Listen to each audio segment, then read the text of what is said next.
J'avoue que je suis un peu retourné par le résumé disruptif qui a été fait par les artistes. L'affection dont elles ont fait preuve à l'égard du premier rang est un défi. Moi, j'aurais peut-être, je ne sais pas ce que vous en pensez, ma chère, mais c'est le retour de l'affection dans l'action publique, le retour de l'amour et donc de la bienveillance dans la chose publique. Et je ne sais pas si d'ailleurs, c'est. Enfin, je ne sais pas, on n'a pas vu le début. Mais il y a quand même des choses à prendre. Il y a quand même des choses à prendre, y compris d'ailleurs, parce que si je comprends bien, les artistes sont allés prendre des notes dans chacun des séminaires ou des groupes de travail. C'est ça? Donc, on a besoin aussi de tenir compte de ça dans chaque groupe de travail. Hein? Voilà. En tout cas, moi, je suis, si je suis sérieux, mais quoique, j'ai été sérieux dans ma réflexion tout à l'heure. D'abord, je voudrais dire à Karine Célès que je trouve bien cette initiative qui a été prise. Je suppose que ça vient de vous, de l'équipe, sur les innovantes. Non, sur les innovantes. Avec les équipes.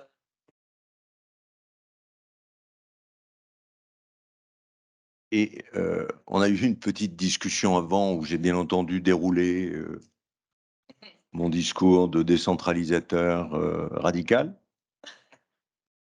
D'abord pour lui expliquer que je n'avais pas changé, et puis qu'il vous semblerait étrange que je n'ai pas ici, devant le public régional qui travaille avec Cap Métier, un discours qui subitement plierait les Gaules face à une stratégie de recentralisation qui n'est pas celle de Karine Senner, mais d'autres personnages au sommet de l'État. Je ne peux pas le dire à la veille d'ailleurs du Congrès des régions de France qui va nous animer. Voilà, mais je voudrais lui dire que, parce que c'est un discours que je tiens, moi, au niveau national, régulièrement, lorsque je présidais l'Association des régions de France, que j'ai tenu encore récemment, y compris dans des interviews. Je pense que l'exemple qui avait été mis en place de coopération, à l'époque, on appelait ça des contrats d'objectifs et de moyens, sur les régions opérateurs d'une politique nationale, avec un rôle, en l'occurrence du Haut-Commissariat, d'échange de bonnes pratiques, d'observatoires, était quelque chose que j'aimerais bien voir reproduit dans d'autres domaines de compétences de la région. Donc surtout, ne changez rien là-dessus. Et je l'avoue, avec Jean-Louis Nambrini, mais je pense aussi avec son vieux complice, le président de Cap Métier, on est inquiet du terme, pas de l'utilisation du mot, mais de vouloir regrouper dans une structure autour du travail je ne sais quelle arrière-pensée. On est inquiet. Et donc peut-être pouvez-vous nous en dire quelques mots tout à l'heure. On observe, c'est vrai, que même en Aquitaine, en Nouvelle-Aquitaine, même avec un taux de chômage plus faible que ceux des autres régions de France, on a des entreprises qui sont en tension pour le recrutement. On l'observe partout. Et Dieu sait que nous co-construisons avec Jean-Louis et avec Karine Desroses qui s'occupe d'apprentissage et de formation professionnelle, nos politiques publiques. Je sais que cette co-construction que nous appelons de nos voeux entre l'État et les régions, nous la pratiquons avec le monde des métiers, avec les organisations de formation, en essayant de faire évoluer et d'assouplir nos dispositifs,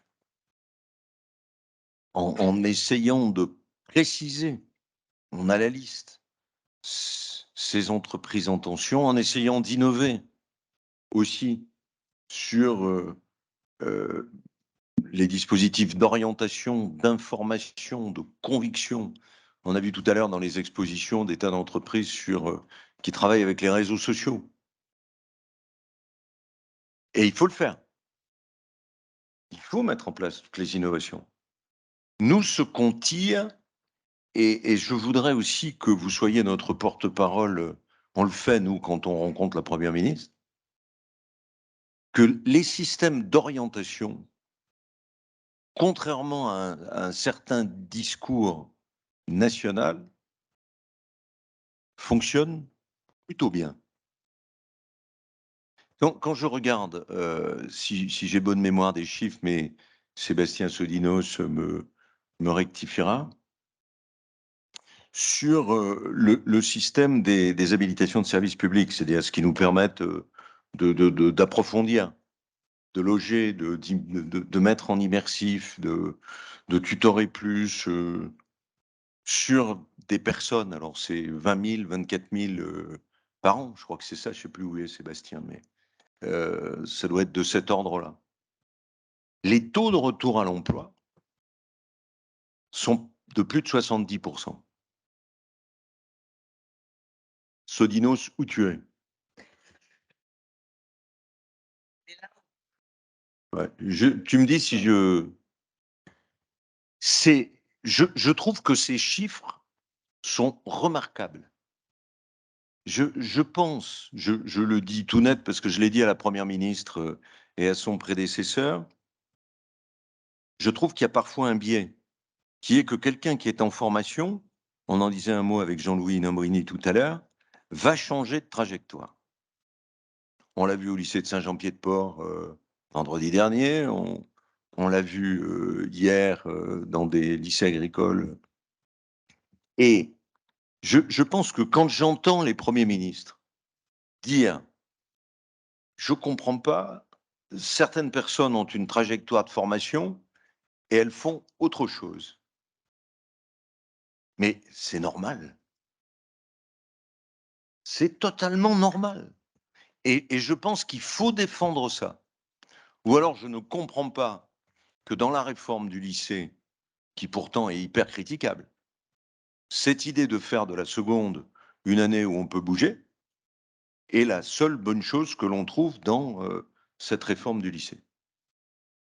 On trouve aujourd'hui, et c'est plutôt à mettre au crédit de l'éducation nationale, des gens qui ont un BTS de mécanique ou de je ne sais pas quoi, refaire un bac pro de menuiserie ou d'ébénisterie.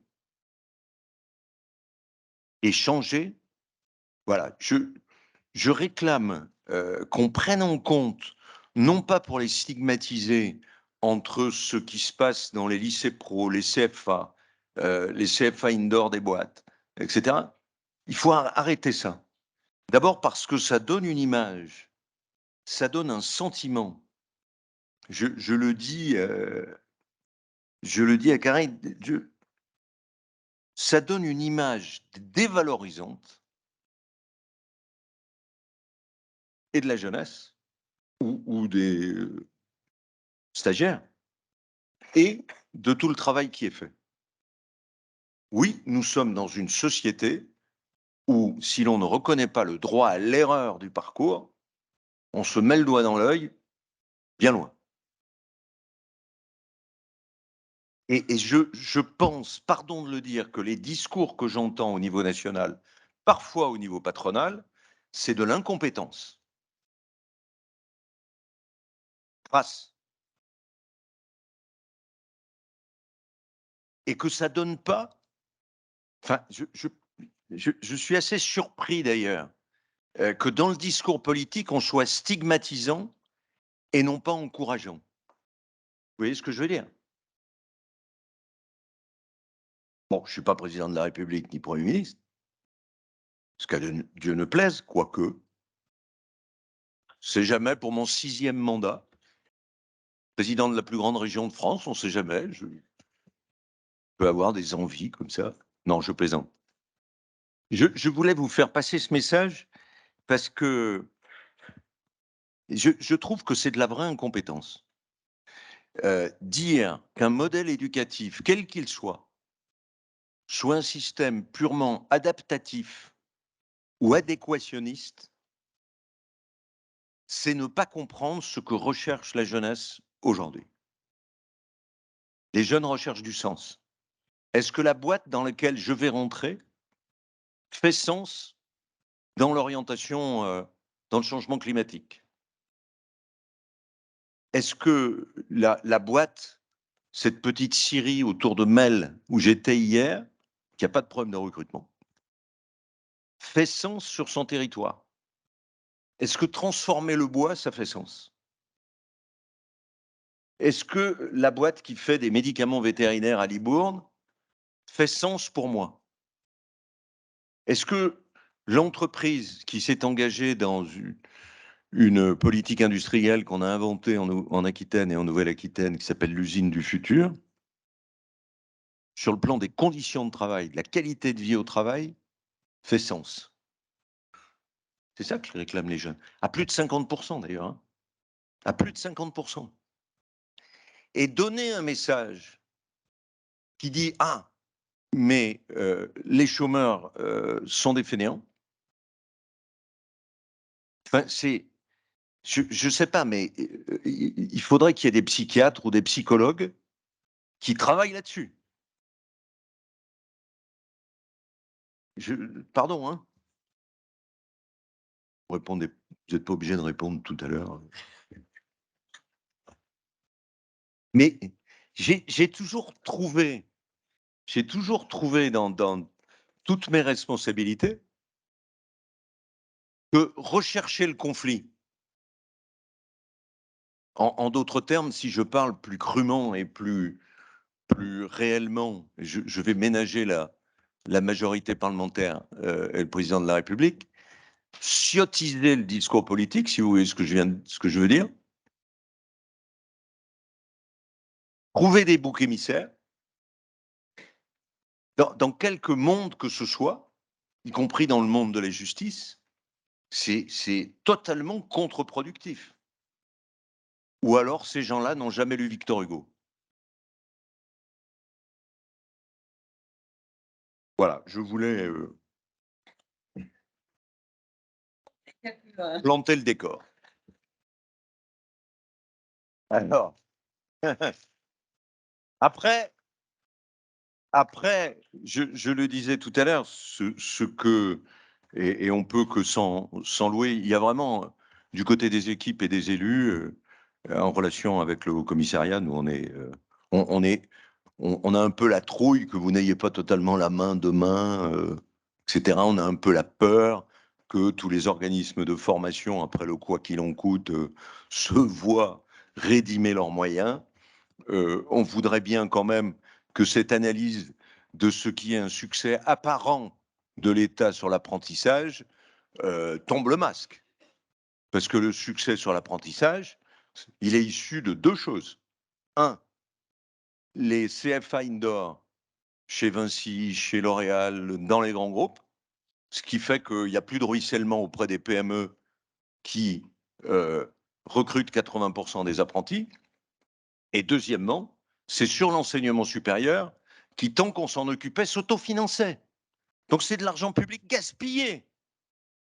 Et l'augmentation du nombre d'apprentis et l'exacte différence entre là où l'on a laissé autour de 500 000 apprentis quand on était pilote, et aujourd'hui, c'est uniquement dans l'enseignement supérieur. Et cet apprentissage dans l'enseignement supérieur était autofinancé. Et aujourd'hui, je sème à tout vent. Donc il faut qu'à un moment donné, la dépense publique, elle soit réglée rigoureusement. Après, sur le plan de l'innovation, Vous avez bien voulu nous dire qu'on était bons élèves. Vous avez quand même suggéré qu'il y avait des initiatives dans d'autres régions, mais vous me l'aviez dit. Vous aviez une attention à l'égard de la Bretagne, à l'égard de l'Est. Vous êtes un peu écartelé d'ailleurs, je trouve. Mais voilà, nous on a fait. Ce que j'ai souhaité que l'on puisse faire, c'est que le modèle qu'on développe en région soit en perpétuelle auto-évaluation et qu'on dialogue perpétuellement. Auto-évaluation avec les organismes de formation, y compris en monde rural. J'ai eu le plaisir de voir le responsable des MFR. Vous savez que je ne voudrais pas que l'éducation nationale soit jalouse, mais j'ai une affection particulière sur les MFR. Voilà. Et donc, cette relation qu'il y a, avec aussi la mobilisation de toutes les structures de formation, non pas simplement pour dispenser du savoir, mais pour réfléchir aussi au placement, à la professionnalisation, l'initiative que vous évoquiez tout à l'heure, où en fait un stagiaire peut partir en emploi, mais en même temps que son contrat n'est pas totalement rompu. C'est un peu les bretelles que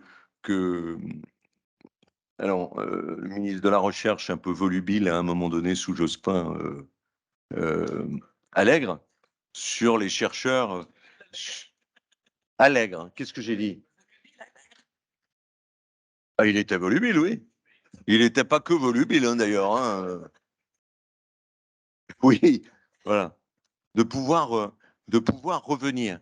Et il faut qu'on soit capable, c'est aussi un message que je lance, il faut qu'on soit capable d'innover non pas simplement sur les contacts, la co-construction, de lancer sur telle ou telle filière qui n'aurait pas été suffisamment explorée, mais aussi d'avoir un système réglementaire qui soit beaucoup plus souple.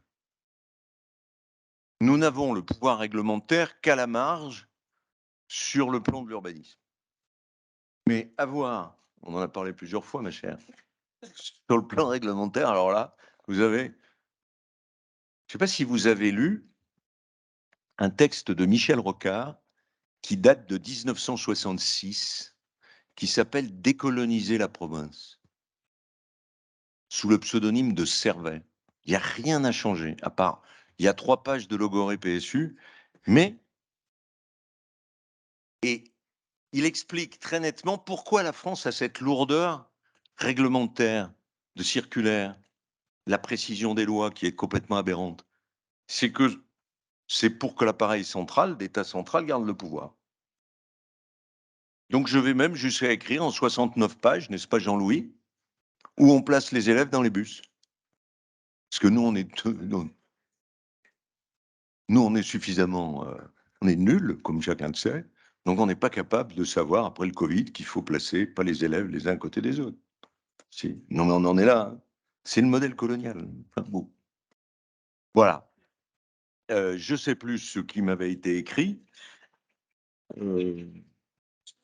mais ça suffit. J'ai pas de chute à mon discours. Merci et je vous passe la parole.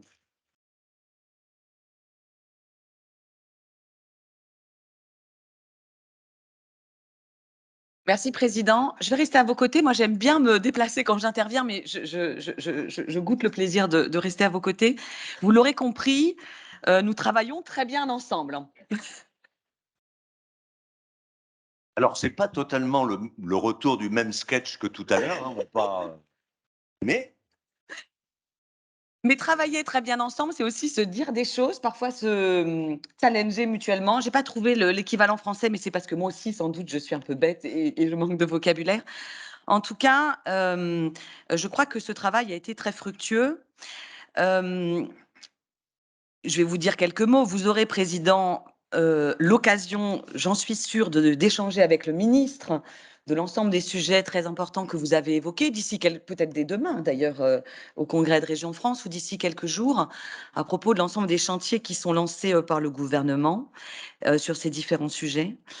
D'ores et déjà, je veux vous dire que vous pouvez, compter, sur l'engagement très fort du gouvernement, sur l'ensemble des enjeux qui concernent, finalement l'avenir de notre pays, et en particulier qui tiennent à la transformation, enfin à la capacité d'accompagner l'ensemble des actifs aux immenses transformations que notre monde est en train de connaître. Et que ce soit pour répondre aux tensions de recrutement sur lesquelles je vais revenir parce que moi je suis peut-être un peu plus têtue que vous encore, je vais faire mon discours qui était prévu, donc j'y reviendrai dans un instant. Pour, le plein emploi, en faveur du plein emploi. Vous avez dit dans votre région, vous avez des territoires et sans doute la région dans laquelle vous n'êtes pas si loin et c'est vrai dans beaucoup de territoires. Mais atteindre le plein emploi, c'est aussi, agir sur tous les leviers.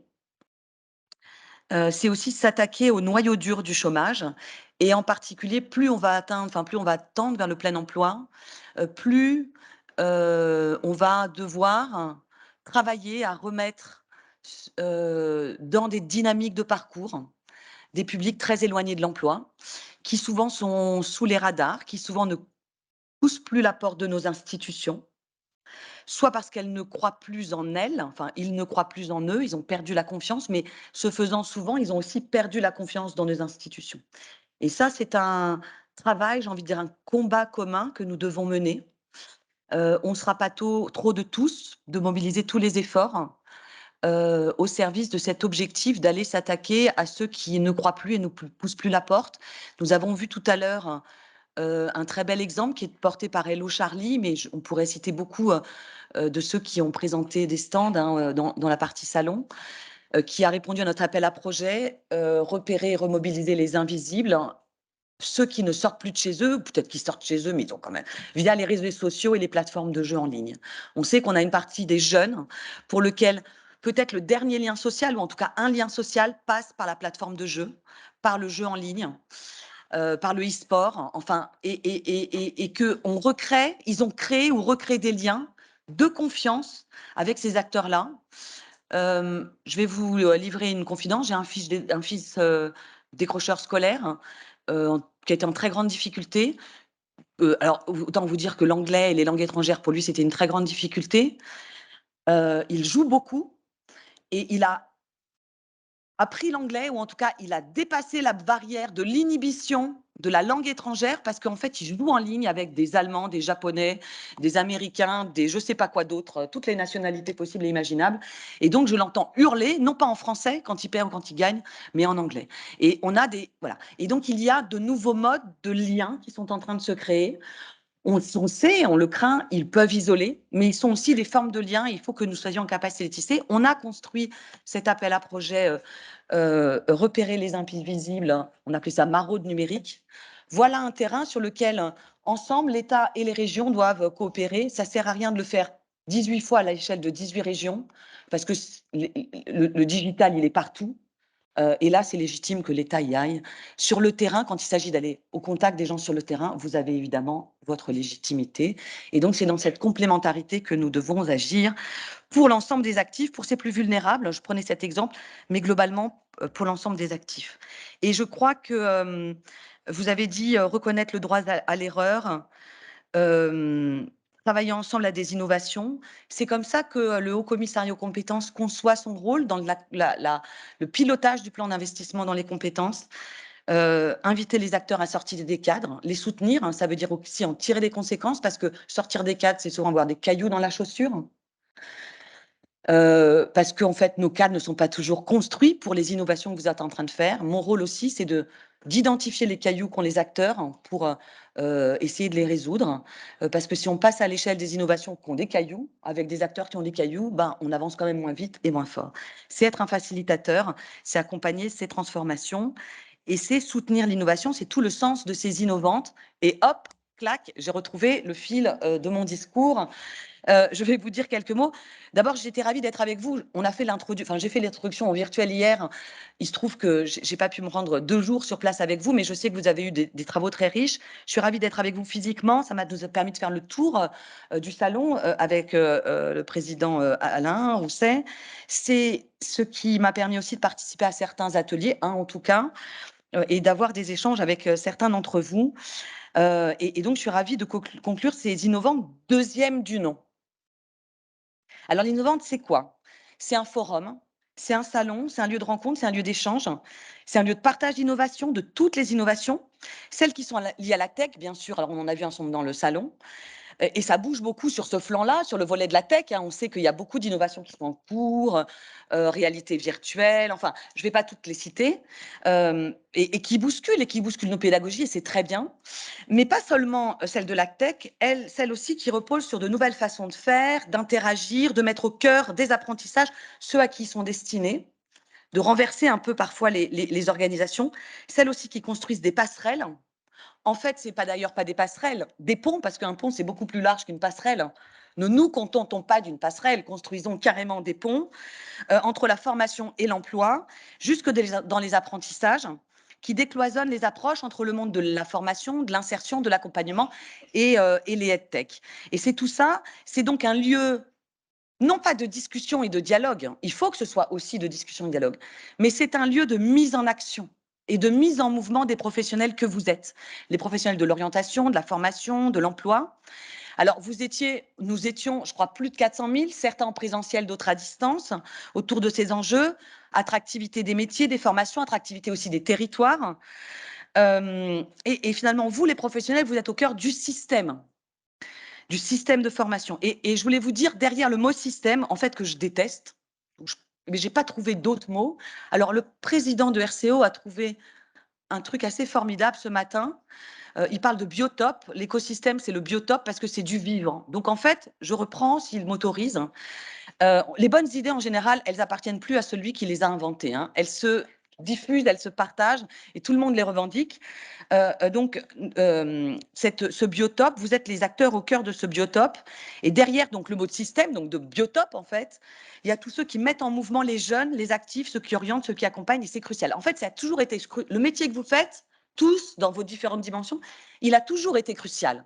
Ce travail de mettre en mouvement, soit pour orienter, soit pour donner envie, soit pour former, soit pour développer les compétences, soit pour valider les acquis, soit pour accompagner dans l'emploi, il a toujours été crucial. Mais il est sans doute encore plus aujourd'hui. On sait, hein, alors que dans un contexte où on connaît des difficultés de recrutement sans précédent, qui sont en fait, qui sont insupportables pour les entreprises parce que ça bride leur développement, mais aussi insupportables alors qu'en parallèle, pour les gens, les actifs privés d'emploi qui recherchent un emploi. Et on sait qu'on a atteint des records en 2021, au plus haut, en fait, depuis 2011, après évidemment une diminution en 2020. Et aujourd'hui, c'est 7 métiers sur 10 qui sont concernés par des tensions fortes ou très fortes.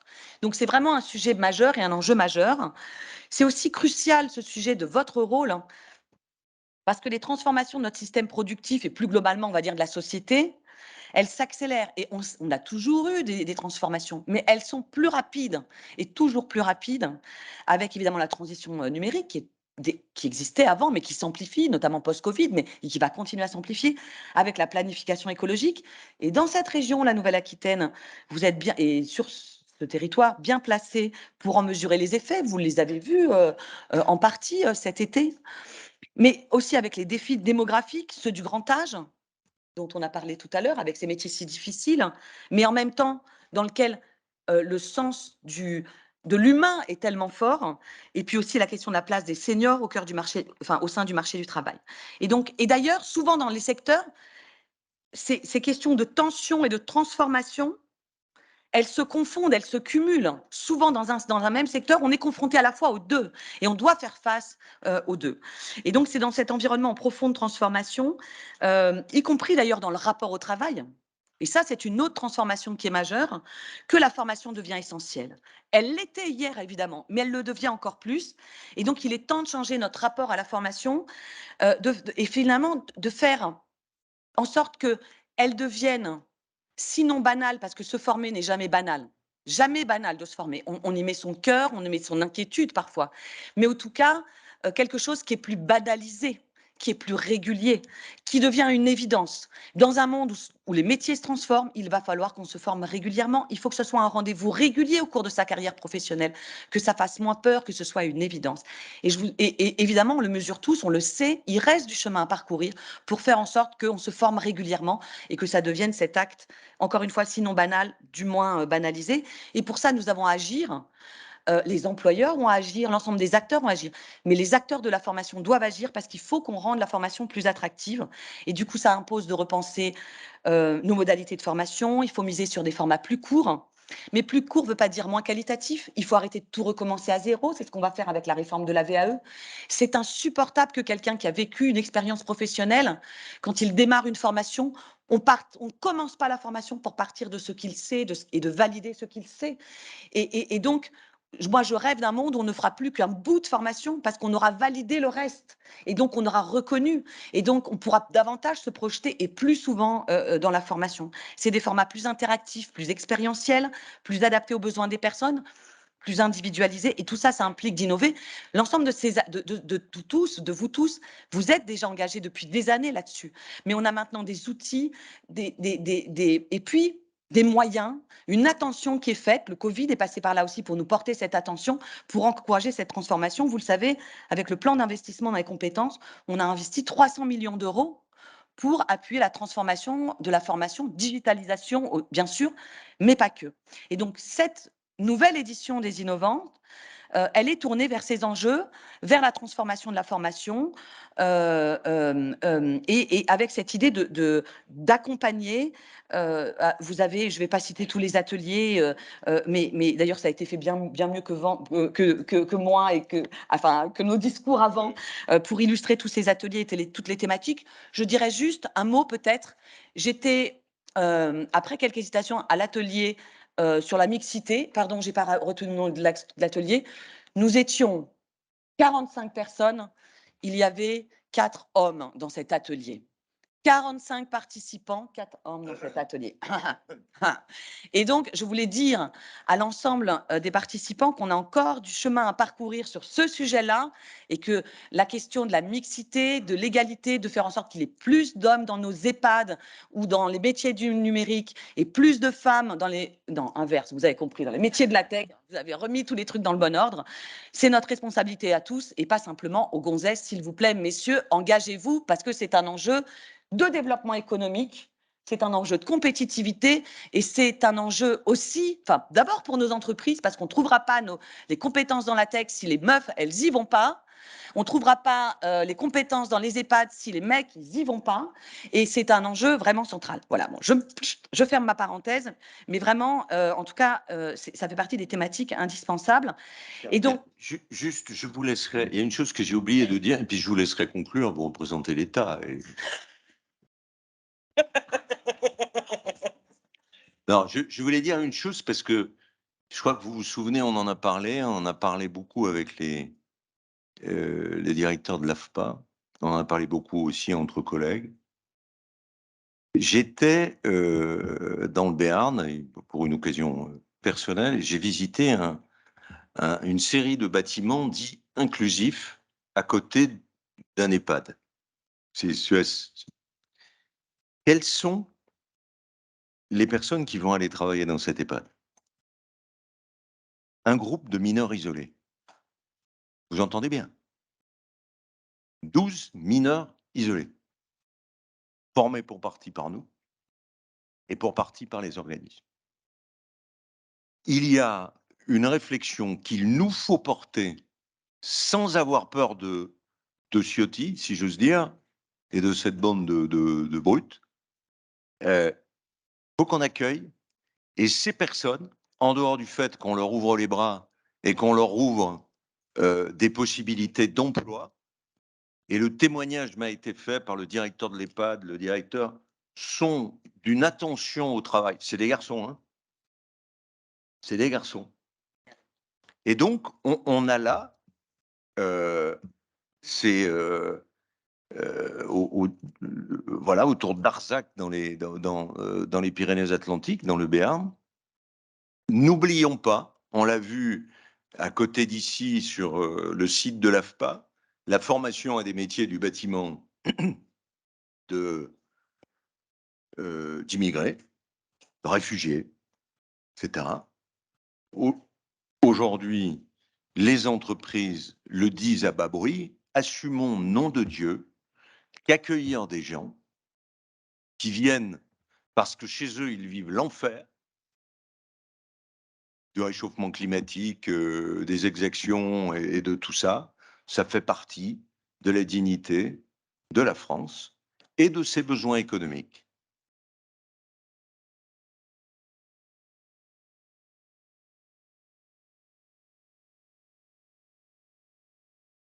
Merci Alain. Évidemment, c'est central, ce sujet central. Et je crois que, d'abord, on a beaucoup de programmes, hein, destinés à l'intégration professionnelle des réfugiés. Pas encore assez, pas encore assez. Et surtout, on a ici, des gens qui souvent d'ailleurs font preuve d'une très grande résilience et qui sont, des professionnels, des futurs soit des professionnels, soit des futurs professionnels qui vont apporter, toutes leurs compétences, tout leur talent et souvent toute leur envie, à nos entreprises. Moi, je pense aussi à beaucoup de programmes, d'accueil des réfugiés vers des métiers, en très forte tension, et sur lequel je pense qu'il faut évidemment encore qu'on amplifie l'effort. Et donc finalement, les innovantes, c'est tout ça, c'est y compris le partage de ces expériences-là. Ça doit être aussi un cadre où on partage les innovations qui sont encore une fois pas que des innovations de la tech, qui sont aussi des innovations d'actions concrètes. Ce que, d'ailleurs j'ai eu l'occasion de dire à l'atelier, Il et Elle, si je me rappelle bien. On a besoin de passer des constats à, la mise en mouvement, la mise en action et d'avancer avec peut-être le droit à l'erreur, laisser-erreur. Mais maintenant, il faut qu'on agisse et qu'on retienne les meilleures pratiques et c'est tout ça, les innovantes. Donc ce ne sont pas des débats techniques entre professionnels, les innovantes, ce sont ces temps indispensables pour donner des clés de compréhension commune et des outils pour transformer en continu. C'est une vitrine des innovations, hein, avec plus de 20 exposants et souvent des expériences tout à fait, et des produits, entre guillemets, enfin en tout cas déjà très aboutis, qui ne demandent qu'à être essaimés et à être partagés. Donc, ces rendez-vous-là sont vraiment des rendez-vous tout à fait importants et précieux. Je suis sûre que vous repartez avec 1000 idées à essaimer. Allez-y, parce que le monde de demain s'invente avec ceux qui savent sortir des cases. Et pour cela, on compte sur vous. Bon retour à tous et j'espère à l'année prochaine dans une nouvelle coopération entre les ultramarins, l'outre-mer, la Réunion, la Nouvelle-Aquitaine et l'Occitanie pour une 3e édition des Innovantes. Bravo à tous.